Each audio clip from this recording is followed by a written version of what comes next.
What's going on, guys? This is Ryan with the RK Outpost, and I just got done watching Star Wars The Clone Wars Season 7, Episode 10, The Phantom Apprentice. And I think a lot of people are really excited about this episode because it's what they've been waiting to see since this final season was announced. This showdown between Maul and Ahsoka. Now, obviously, we know what happens in Star Wars Rebels a couple years later. We know it's not the final showdown between these characters, but that being said, there's still a lot of people that wanted to see them face off here at the end of the Clone Wars at the Siege of Mandalore. So I'll talk about my spoiler-free thoughts first, and then we're going to hop right into a whole bunch of spoilers.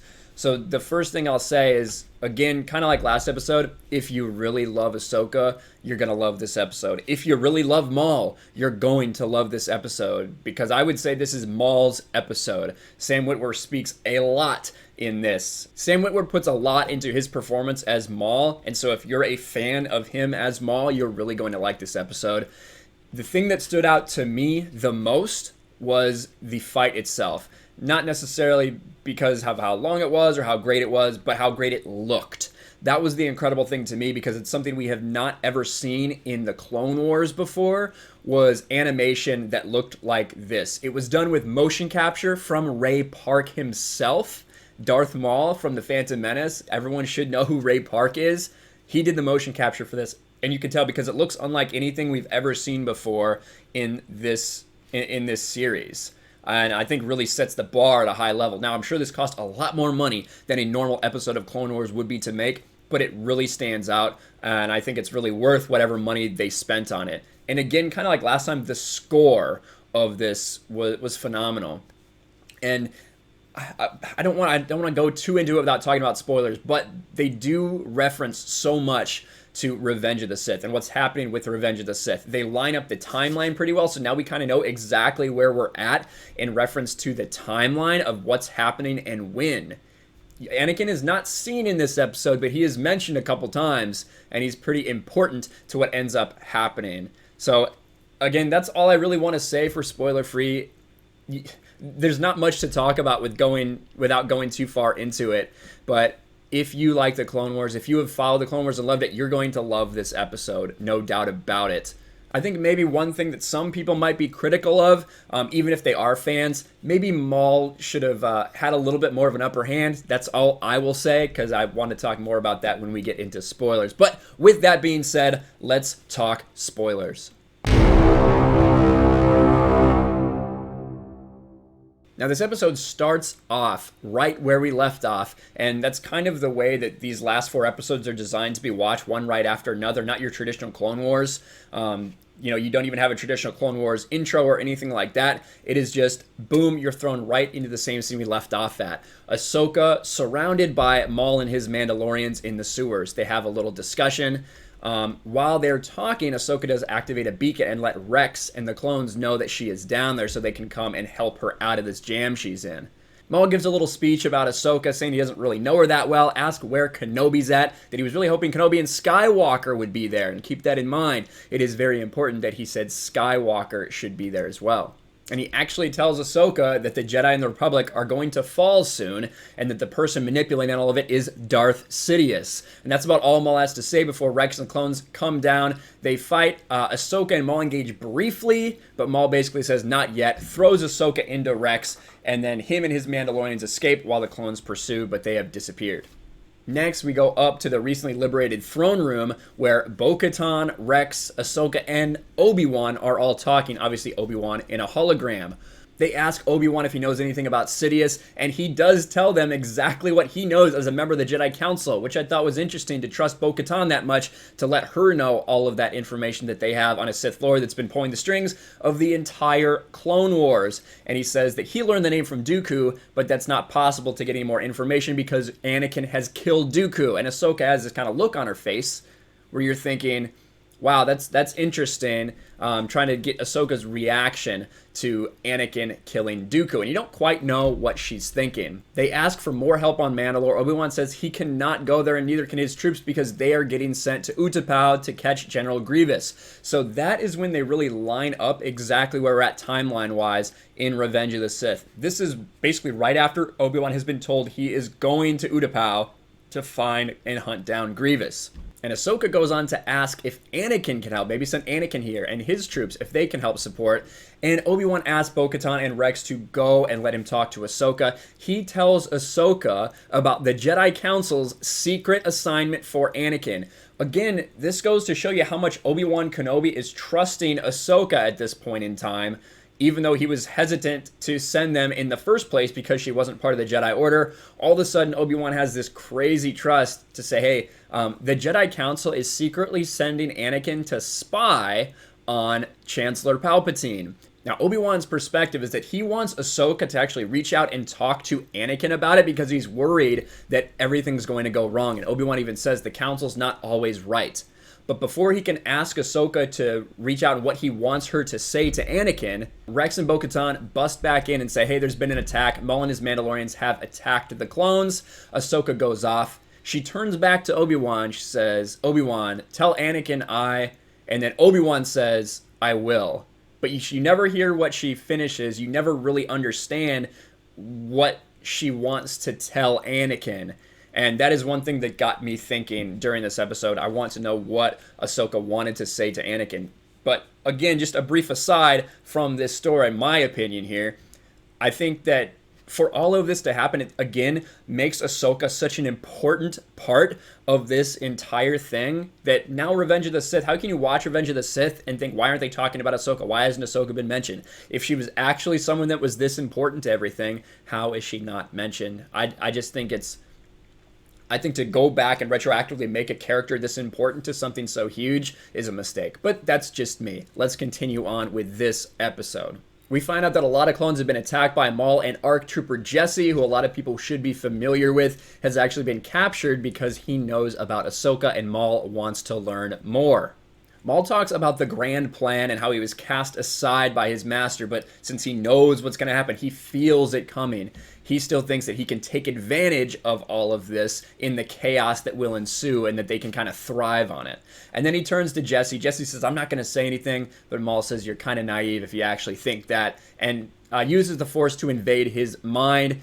He sends Gar Saxon, who we don't know as much about Gar Saxon as we should, since we didn't get the Son of Dathomir arc in the Clone Wars that instead got turned into a comic, so a lot of people don't know as much about him as maybe they should. We obviously know he had a part to play in Rebels, and we saw him a little bit older in Rebels, but as far as his place right here and now with Maul, if you read that Son of Dathomir comic, that will explain a little bit more. But he turns to Gar Saxon, has him go to silence Prime Minister Almec so he doesn't talk, and then he proceeds to torture Jesse for information about Ahsoka. We go back, we see them talking to Prime Minister Almec, trying to get that information, Bo-Katan, Rex, and Ahsoka, and try to get him to tell them everything they know about Maul, what his plan is. And he says that Maul doesn't want to escape, he just wants to sit here and wait off this chaos because Maul knows something is about to happen. And when Ahsoka presses him on Sidious, he says, no, it's not Sidious, it was someone else. And then he gets shot by Gar Saxon. Bo-Katan pursues. They go off to have a little fight of their own, Bo-Katan and Gar Saxon.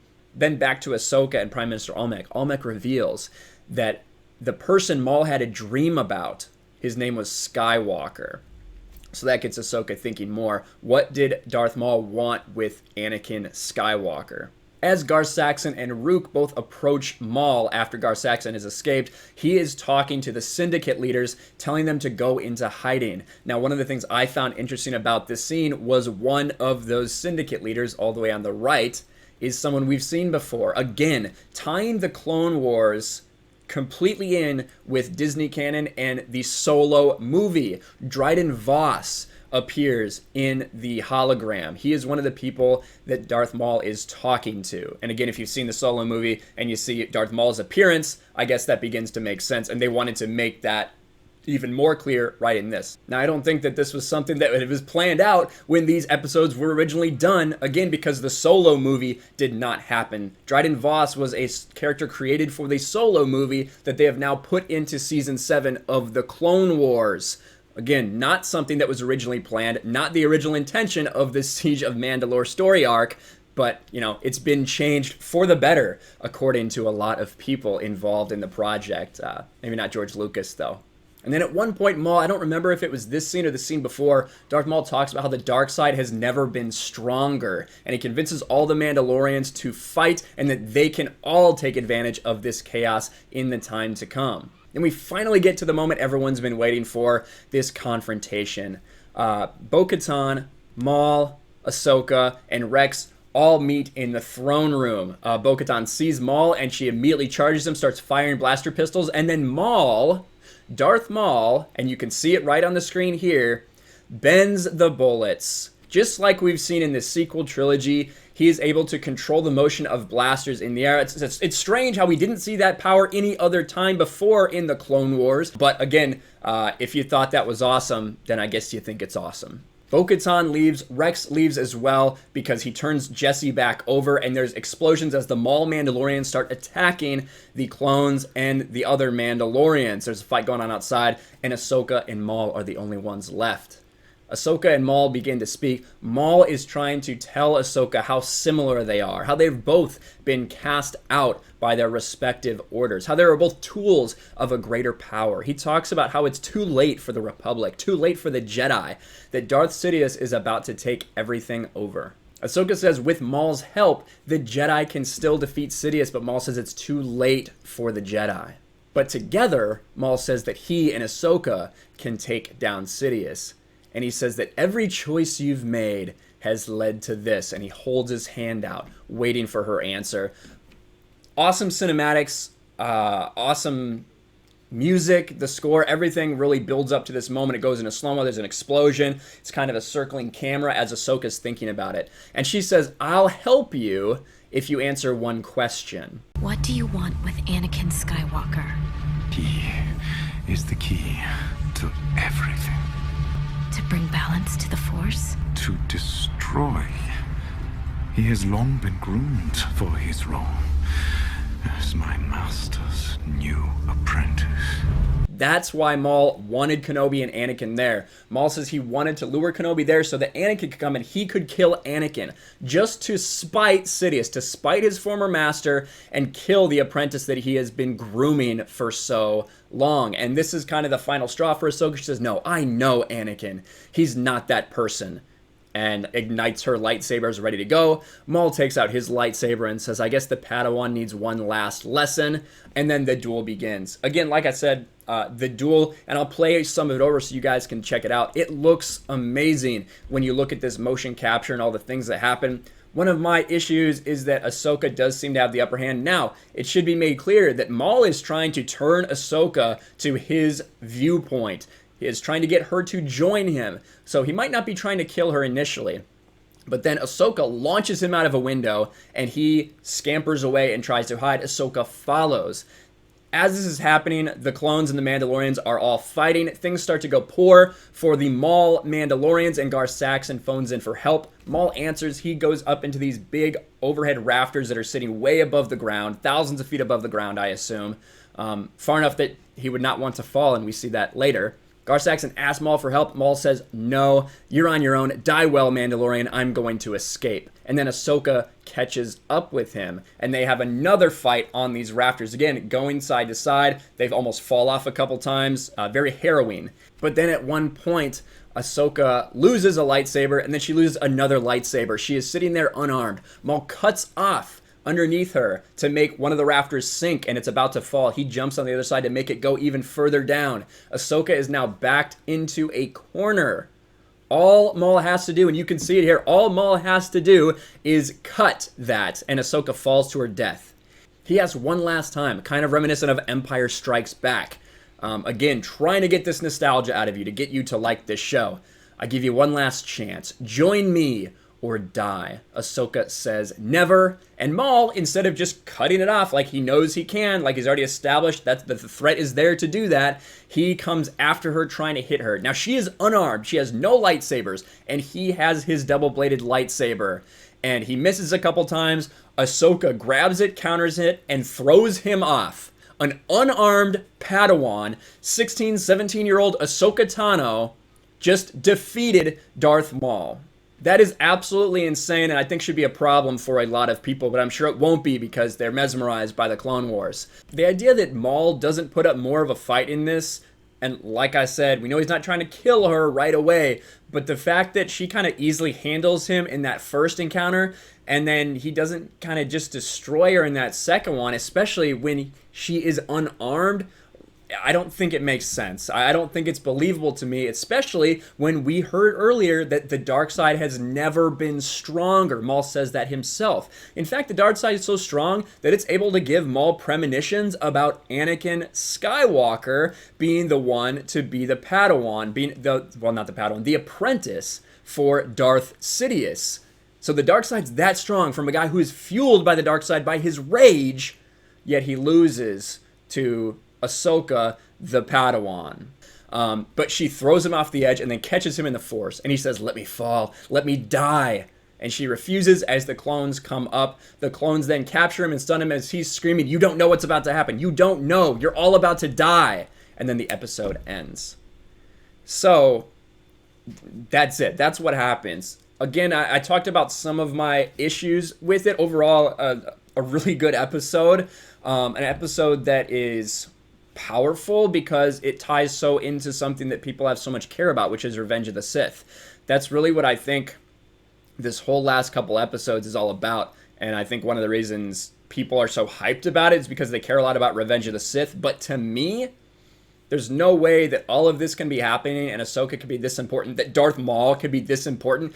They have turned Maul, and like I said, he speaks a lot. This is like his episode. They have turned Maul into some like dark prophet or something who is like thinking several steps ahead of the game. That's not Darth. That was never like the intention for Darth Maul. And if you like that character, I guess that's cool. But I just don't see how this fits into what was originally the plan. And I'm tired of Maul. I'm tired of Ahsoka. I'm tired of these characters who have outlived their usefulness. And both of them have even come back from the dead to be dragged back to sell more merchandise and to sell more Disney Plus subscriptions.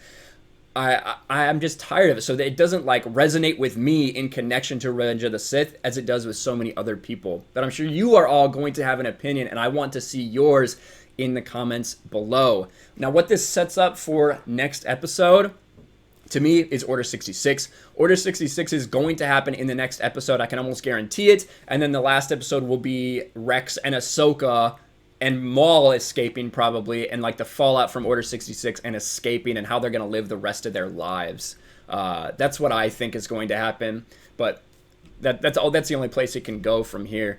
That's just my opinion. But let me know what you guys think about this whole episode in the comments below. Again, if you love Clone Wars, this is a great episode. But I just can't quite buy into it from an Ahsoka Maul standpoint. Let me know what you think.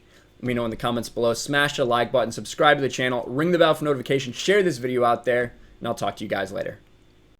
Thanks for watching, everyone, and a huge shout out to my patrons. I appreciate you guys so much. Want to follow me on Twitter or Instagram? Check out the description below. You'll find links to my P.O. box and my Patreon as well. And I'll talk to you guys later.